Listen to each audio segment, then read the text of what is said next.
श्रीमद् भागवत महापुराण कथा 7 द्वितीय स्कंद 7वां अध्याय। भगवान के लीला अवतारों की कथा। ब्रह्मा जी कहते हैं, अनंत भगवान ने प्रलय के जल में डूबी हुई पृथ्वी का उद्धार करने के लिए समस्त यज्ञमय वराह शरीर ग्रहण किया था। आदि दैत्य हिरण्याक्ष जल के अंदर ही लड़ने के लिए उनके सामने आया। जैसे इंद्र ने अपने वज्र से पर्वतों के पंख काट डाले थे, वैसे ही वराह भगवान ने अपनी दाढ़ों से उसके टुकड़े टुकड़े कर दिए। फिर उन्हीं प्रभु ने रुचि नामक प्रजापति की पत्नी आकृति के गर्भ से सुयज्ञ के रूप में अवतार ग्रहण किया। उस अवतार में उन्होंने दक्षिणा नाम की पत्नी से सूयम नाम के देवताओं को उत्पन्न किया और तीनों लोकों के बड़े बड़े संकट हर लिए। इसी से स्वयंभू मनु ने उन्हें हरि के नाम से पुकारा। नारद कर्दम प्रजापति के घर देवहूति के गर्भ से 9 बहिनों के साथ भगवान ने कपिल रूप में अवतार ग्रहण किया। उन्होंने अपनी माता को उस आत्मज्ञान का उपदेश किया जिससे वे इसी जन्म में अपने हृदय के संपूर्ण मल, तीनों गुणों की आसक्ति का सारा कीचड़ धोकर कपिल भगवान के वास्तविक स्वरूप को प्राप्त हो गई। महर्षि अत्रि भगवान को पुत्र रूप में प्राप्त करना चाहते थे। उन पर प्रसन्न होकर भगवान ने उनसे एक दिन कहा कि मैंने अपने आप को तुम्हें दे दिया। इसी से अवतार लेने पर भगवान का नाम दत्तात्रेय पड़ा। उनके चरण कमलों के पराग से अपने शरीर को पवित्र करके राजा यदु और सहस्त्रार्जुन आदि ने योग की, भोग और मोक्ष दोनों ही सिद्धियां प्राप्त की। नारद, सृष्टि के प्रारंभ में मैंने विविध लोकों को रचने की इच्छा से तपस्या की। मैंने उस अखंड तप से प्रसन्न होकर उन्होंने तप अर्थ वाले सन नाम से युक्त होकर सनक, सनंदन, सनातन और सनत कुमार के रूप में अवतार ग्रहण किया। इस अवतार में उन्होंने प्रलय के कारण पहले कल्प के भूले हुए आत्मज्ञान का ऋषियों के प्रति यथावत उपदेश दिया, जिससे उन लोगों के तत्काल परम तत्व का अपने हृदय में साक्षात्कार कर लिया। धर्म की पत्नी दक्ष कन्या मूर्ति के गर्भ से वे नर नारायण के रूप में प्रकट हुए। उनकी तपस्या का प्रभाव उन्हीं के जैसा है। इंद्र की भेजी हुई काम की सेना अप्सराएं उनके सामने जाते ही अपना स्वभाव खो बैठी। वे अपने हाव भाव से उन आत्मस्वरूप भगवान की तपस्या में विघ्न नहीं डाल सकी। नारद, शंकर आदि महानुभाव अपनी रोष भरी दृष्टि से कामदेव को जला देते हैं, परंतु अपने आप को जलाने वाले असह्य क्रोध को वे नहीं जला पाते। वही क्रोध नर नारायण के निर्मल हृदय में प्रवेश करने के पहले ही डर के मारे कांप जाता है। फिर भला उनके हृदय में काम का प्रवेश तो हो ही कैसे सकता है। अपने पिता राजा उत्तानपाद के पास बैठे हुए 5 वर्ष के बालक ध्रुव को उनकी सौतेली माता सुरुचि ने अपने बचन बाणों से बेध दिया था। इतनी छोटी अवस्था होने पर भी वे उस ग्लानि से तपस्या करने के लिए वन में चले गए। उनकी प्रार्थना से प्रसन्न होकर भगवान प्रकट हुए और उन्होंने ध्रुव को ध्रुव पद का वरदान दिया। आज भी ध्रुव के ऊपर नीचे प्रदक्षिणा करते हुए दिव्य महर्षिगण उनकी स्तुति करते रहते हैं। कुमार्गगामी वेन का ऐश्वर्य और पौरुष ब्राह्मणों के हुंकार रूपी वज्र से जलकर भस्म हो गया। वह नरक में गिरने लगा। ऋषियों की प्रार्थना पर भगवान ने उसके शरीर मंथन से पृथु के रूप में अवतार धारण कर उसे नरकों से उबारा और इस प्रकार पुत्र शब्दों को चरितार्थ किया। उसी अवतार में पृथ्वी को गाय बनाकर उन्होंने इससे जगत के लिए समस्त औषधियों का दोहन किया। राजा नाभि की पत्नी सुदेवी के गर्भ से भगवान ने ऋषभ देव के रूप में जन्म लिया। इस अवतार में समस्त आसक्तियों से रहित रहकर अपनी इंद्रियों और मन को अत्यंत शांत करके एवं अपने स्वरूप में स्थित होकर समदर्शी के रूप में उन्होंने जड़ों के भांति योगचर्या का आचरण किया। इस स्थिति को महर्षि लोग परमहंस पद अथवा अवधूत चर्या कहते हैं। इसके बाद स्वयं उन्हीं यज्ञ पुरुष ने मेरे यज्ञ में स्वर्ण के समान कांति वाले हयग्रीव के रूप में अवतार ग्रहण किया। भगवान का वह विग्रह वेदमय, यज्ञमय और सर्वदेवमय है। उन्हीं की नासिका से श्वास के रूप में वेदवाणी प्रकट हुई। चाक्षुष मनवंतर के अंत में भावी मनु सत्यव्रत ने मत्स्य रूप में भगवान को प्राप्त किया था। उस समय पृथ्वी रूप नौका के आश्रय होने के कारण वे ही समस्त जीवों के आश्रय बने। प्रलय के उस भयंकर जल में मेरे मुख से गिरे हुए वेदों को लेकर वे उसी में विहार करते रहे। जब मुख्य देवता और दानव अमृत की प्राप्ति के लिए क्षीर सागर को मथ रहे थे, तब भगवान ने कच्छप के रूप में अपनी पीठ पर मंदराचल धारण किया। उस समय पर्वत के घूमने के कारण उसकी रगड़ से उनकी पीठ की खुजलाहट थोड़ी मिट गई, जिससे वे कुछ क्षणों तक सुख की नींद सो सके।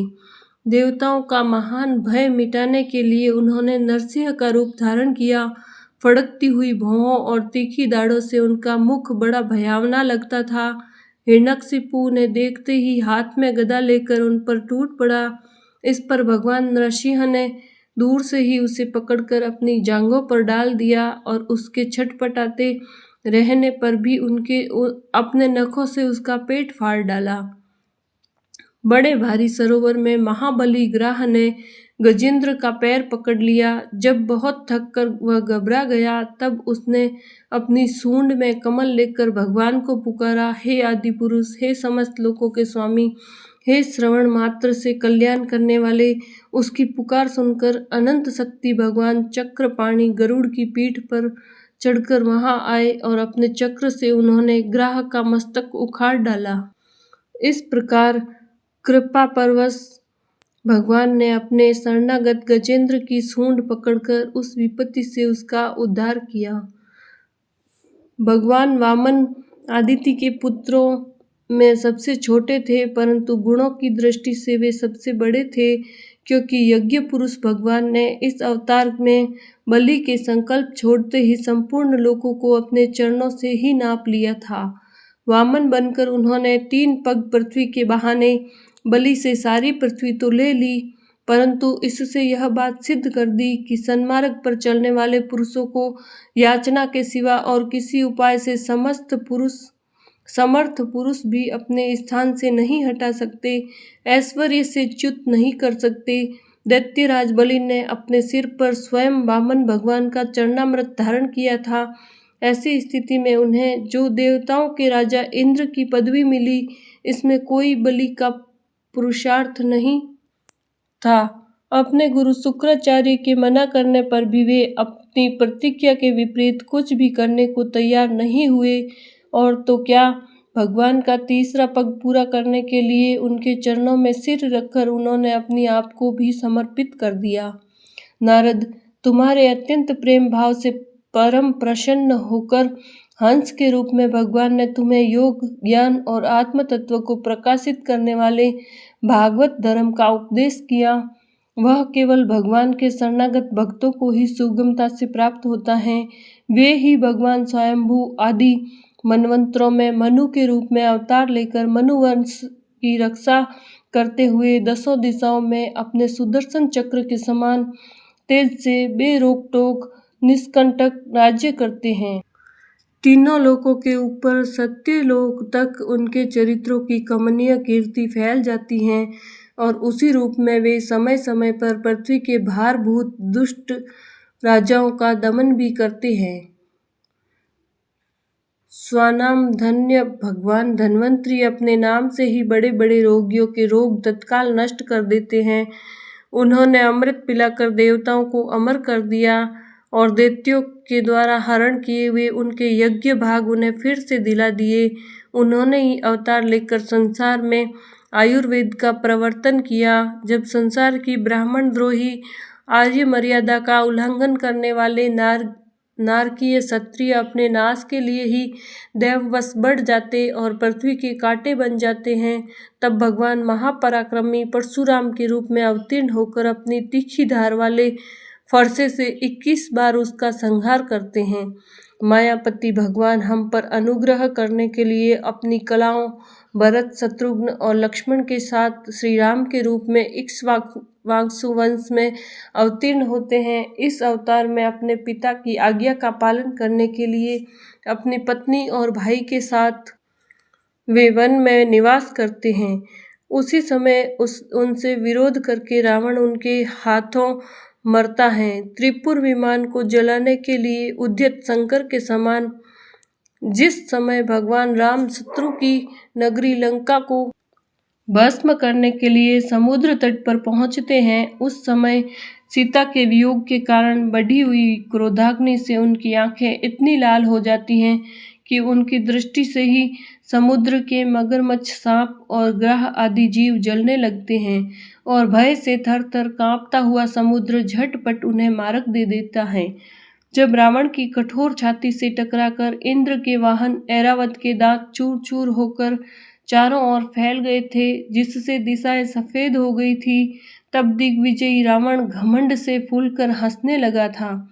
वहीं रावण जब श्री रामचंद्र जी की पत्नी सीता को चुरा कर ले जाता है और लड़ाई के मैदान में उनसे लड़ने के लिए गर्वपूर्वक आता है, तब भगवान श्री राम के धनुष की टंकार से ही उसका वह घमंड प्राणों के साथ तत्क्षण विलीन हो जाता है। जिस समय झुंड के झुंड दैत्य पृथ्वी को रौंद डालेंगे, उस समय उसका भार उतारने के लिए भगवान अपने सफेद और काले केस से बलराम और श्री कृष्ण के रूप में कलावतार ग्रहण करेंगे। वे अपनी महिमा को प्रकट करने वाले इतने अद्भुत चरित्र करेंगे कि संसार के मनुष्य उनकी लीलाओं का रहस्य बिल्कुल नहीं समझ सकेंगे।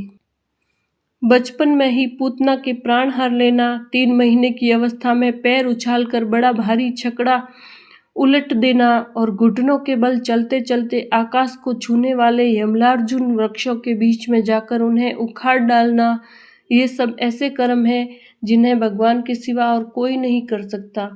जब कालिया नाग के विष से दूषित हुआ यमुना जल पीकर बछड़े और गोप बालक मर जाएंगे, तब वे अपनी सुधामयी कृपा दृष्टि की वर्षा से ही उन्हें जीवित कर देंगे और यमुना जल को शुद्ध करने के लिए वे उसमें विहार करेंगे तथा विष की शक्ति से जीभ लपलपाते हुए कालिया नाग को वहां से निकाल देंगे। उसी दिन रात को जब सब लोग वहीं यमुना तट पर सो जाएंगे और देवाग्नि से आसपास का मुंज का वन चारों ओर से जलने लगेगा, तब बलराम जी के साथ वे प्राण संकट में पड़े हुए ब्रजवासियों को उनकी आंखें बंद कराकर उस अग्नि से बचा लेंगे। उनकी यह लीला भी अलौकिक ही होगी। उनकी शक्ति वास्तव में आचित्य है। उनकी माता उन्हें बांधने के लिए जो रस्सी लाएंगी वही उनके उदर में पूरी नहीं पड़ेगी, 2 अंगुल छोटी सी रह जाएगी तथा जम्भाई लेते समय श्री कृष्ण के मुख में 14 भवन देखकर पहले तो यशोदा मैया भयभीत हो जाएगी, परंतु फिर वे संभल जाएगी। वे नंद बाबा को अजगर के भय से और वरुण के पास से छुड़ाएंगे। मय दानव का पुत्र व्योमासुर जब गोप बालकों को पहाड़ की गुफाओं में बंद कर देगा, तब वे उन्हें भी वहां से बचा लाएंगे। गोकुल के लोगों को जो दिन भर तो काम धंधों में व्याकुल रहते हैं और रात को अत्यंत थक कर सो जाते हैं, साधनाहीन होने पर भी वे अपने परम धाम को ले जाएंगे। निष्पाप नारद, जब कृष्ण की सलाह से गोप लोग इंद्र का यज्ञ बंद कर देंगे, तब इंद्र व्रज भूमि का नाश करने के लिए चारों ओर से मूसलाधार वर्षा करने लगेंगे। उससे उनकी तथा उनके पशुओं की रक्षा करने के लिए भगवान कृपा परवश हो 7 वर्ष की अवस्था में ही 7 दिनों तक गोवर्धन पर्वत को एक ही हाथ से छत्र पुष्प कुकुरमते की तरह खेल खेल में ही धारण किए रहेंगे। वृंदावन में विहार करते हुए रास करने की इच्छा से वे रात के समय जब चंद्रमा की उज्जवल चांदनी चारों ओर छिटक रही होगी, अपनी बांसुरी पर मधुर संगीत की लंबी तान छोड़ेंगे। उससे प्रेम विवश होकर आई हुई गोपियों को जब कुबेर का सेवक शंखचूड हरण करेगा तब वे उसका सिर उतार लेंगे।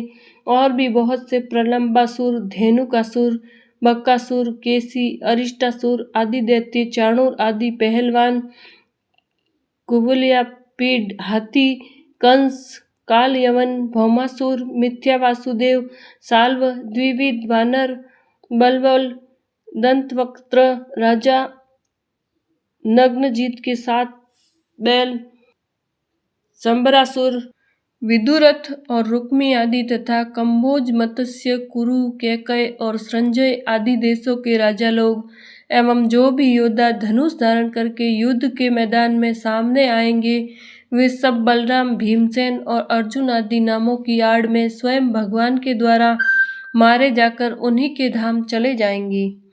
समय के फेर से लोगों की समझ कम हो जाती है, आयु भी कम होने लगती है। उस समय जब भगवान देखते हैं कि अब ये लोग मेरे तत्व को बतलाने वाली वेदवाणी को समझने में असमर्थ होते जा रहे हैं, तब प्रत्येक कल्प में सत्यवती के गर्भ से व्यास के रूप में प्रकट होकर वे वेद रूपी वृक्ष का विभिन्न शाखाओं के रूप में विभाजन कर देते हैं। देवताओं के शत्रु दैत्य लोग भी वेद मार्ग का सहारा लेकर मय दानव के बनाए हुए अदृश्य वेग वाले नगरों में रहकर लोगों का सत्यानाश करने लगेंगे।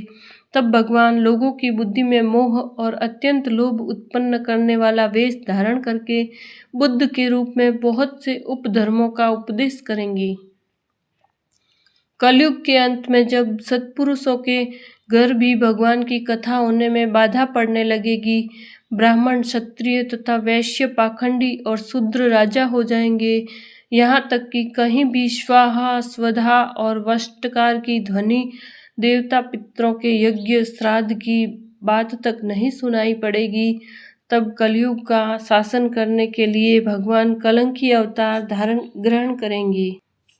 जब संसार की रचना का समय होता है तब तपस्या, 9 प्रजापति, मरीचि आदि ऋषि और मेरे रूप में जब सृष्टि की रक्षा का समय होता है तब धर्म, विष्णु, मनु, देवता और राजाओं के रूप में तथा जब सृष्टि के प्रलय का समय होता है तब अधर्म,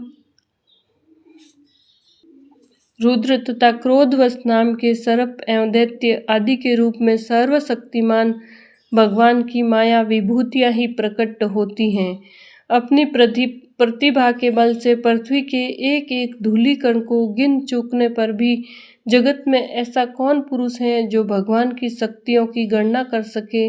जब वे त्रिविक्रम अवतार लेकर त्रिलोकी को नाप रहे थे उस समय उनके चरणों के अदम्य वेग से प्रतिकूल रूप अंतिम आवरण से लेकर सत्यलोक तक सारा ब्रह्मांड कांपने लगा। तब उन्होंने ही अपनी शक्ति से उसे स्थिर किया था। समस्त सृष्टि की रचना और संहार करने वाली माया उनकी एक शक्ति है। ऐसी ऐसी अनंत शक्तियों के आश्रय उनके स्वरूप को न मैं जानता हूँ और न वे तुम्हारे बड़े भाई सनकादि ही। फिर दूसरा का तो कहना ही क्या है। आदिदेव भगवान शेष सहस्त्र मुख से उनके गुणों का गायन करते आ रहे हैं, परंतु वे अब भी उसके अंत की कल्पना नहीं कर सके। जो निष्कपट भाव से अपना सर्वस्व और अपने आप को भी उनके चरण कमलों में निछावर कर देते हैं, उन पर वे अनंत भगवान स्वयं ही अपनी ओर से दया करते हैं और उनकी दया के पात्र ही उनके दुस्तर माया का स्वरूप जानते हैं और उसके पार आ जाते हैं। वास्तव में ऐसे पुरुष ही कुत्ते और सियारों के कलेवा रूप अपने और पुत्र आदि के शरीर में यह मैं हूँ और यह मेरा है ऐसा भाव नहीं करते। प्यारे नारद, परम पुरुष की उस योग माया को मैं जानता हूँ तथा तुम लोग भगवान शंकर, दैत्य कुलभूषण प्रहलाद, शतरूपा, मनुपुत्र, प्रियाव्रत आदि प्राचीन बरही, ऋभु और ध्रुव भी जानते हैं। इनके सिवा इक्ष्वाकु, पुरुरवा, मुचुकुंद, जनक, गाधी, रघु, अम्बरीश, सगर, गय, यताति आदि तथा मांधाता, अलर्क, सतद्वंद्वा, अनु, रंतिदेव, भीष्म, बलि, अमूर्तेरय, दिलीप, शौबरी, उतंक, शिबी, देवल, पिप्लाद, शाश्वत, उद्धव, पराशर, भूरिसेन एवं विभीषण, हनुमान, सुखदेव, अर्जुन, अरिष्टसेन, विदुर और श्रुतदेव आदि महात्मा भी जानते हैं, जिन्हें भगवान के प्रेमी भक्तों सा स्वभाव बनाने की शिक्षा मिली है। वे स्त्री, शूद्र, हूण, भील और पाप के कारण पशु, पक्षी आदि योनियों में रहने वाले भी भगवान की माया का रहस्य जान जाते हैं और इस संसार सागर से सदा के लिए पार हो जाते हैं। फिर जो लोग वैदिक सदाचार का पालन करते हैं, उनके संबंध में तो कहना ही क्या है। परमात्मा का वास्तविक स्वरूप एक रस, शांत, अभय एवं केवल ज्ञान स्वरूप है। न उसमें माया का मल है और न तो उसके द्वारा रची हुई विषमताएं ही। वह सत्य और असत दोनों से परे है। किसी भी वैदिक और या लौकिक शब्द की वहां तक पहुंच नहीं है। अनेक प्रकार के साधनों से संपन्न होने वाले कर्मों का फल भी वहां तक नहीं पहुंच सकता, और तो क्या स्वयं माया भी उनके सामने नहीं जा पाती, लज्जा कर भाग खड़ी होती हैं। परम पुरुष भगवान का वही परम पद है। महात्मा लोग उसी का शोक रहित अनंत आनंद स्वरूप ब्रह्मा के रूप में साक्षात्कार करते हैं। संयमशील पुरुष उसी में अपने मन को सम्माहित करके स्थित हो जाते हैं। जैसे इंद्र स्वयं मेघ रूप में विराजमान होने के कारण जल के लिए कुआं खोदने की कुदाल नहीं रखते, वैसे ही वे भेद दूर करने वाले ज्ञान साधनों को भी छोड़ देते हैं। समस्त कर्मों के फल भी भगवान ही देते हैं, क्योंकि मनुष्य अपने स्वभाव के अनुसार जो शुभ कर्म करता है वह सब उन्हीं की प्रेरणा से होता है। इस शरीर में रहने वाले पंचभूतों के अलग अलग हो जाने पर जब यह शरीर नष्ट हो जाता है, तब भी इसमें रहने वाला अजन्मा पुरुष आकाश के समान नष्ट नहीं होता। बेटा नारद, संकल्प से विश्व की रचना करने वाले षड्षट्य संपन्न श्री हरि का मैंने तुम्हारे सामने संक्षेप से वर्णन किया। जो कुछ कार्य, कारण अथवा भाव अभाव है, वह सब भगवान से भिन्न नहीं है। फिर भी भगवान तो इससे पृथक भी है ही। भगवान ने मुझे तो उपदेश दिया था, वह यही भागवत है। इसमें भगवान की विभूतियों का संक्षिप्त वर्णन है। तुम इसका विस्तार करो। जिस प्रकार सबके आश्रय और सर्वस्वरूप भगवान श्री हरि में लोगों की प्रेममयी भक्ति हो, ऐसा निश्चय करके इसका वर्णन करो। जो पुरुष भगवान की अचिंत्य शक्ति माया का वर्णन या दूसरे के द्वारा किए हुए वर्णन का अनुमोदन करते हैं, उनका श्रद्धा के साथ नित्य श्रवण करते हैं, उनका चित्त माया से कभी मोहित नहीं होता। बोलिए श्री कृष्ण चंद्र भगवान की जय।